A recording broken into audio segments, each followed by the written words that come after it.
Hi అండి. ఈరోజు మేము మా మామిడి తోటలో కొన్ని బంగినపల్లి మామిడికాయలు ఉంటే కోయడానికొచ్చాము.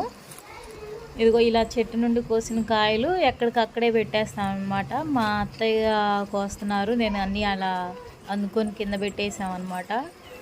కాయలు ఒక 5, 6 చెట్లున్నాయి. కాయలు చాలా నీట్‌గా ఉండాలి. ఒక్క మచ్చున్నా గానీ కాయని కొనడం లేదనమాట. కేజీ రూ. 7 తీసుకుంటారా, రూ. 5కి కొంటారో కూడా తెలీదనమాట. మండీకి పంపించడానికి కోస్తున్నాము. కాయలు నీట్‌గా కనిపించాలి. అదిగోండి ఇలా కోసి బాక్సులకి వేసామన్నమాట. ఒక 12, 15 బాక్సులు అయ్యాయి. అట్లా మచ్చలున్నా కానీ మళ్ళీ మనం అక్కడికి పంపించాక అవన్నీ ఏరేస్తారనమాట. కాయ మీద ఒక్క మచ్చ లేకుండా ఉంటేనే ఆ కాయలు కేజీ రూ. 7 లెక్కన తీసుకుంటున్నారు. సో ఈసారి వానలు పడడం వల్ల మామిడి తోటలు వేసిన రైతులు మాత్రం చాలా నష్టపోతున్నారు.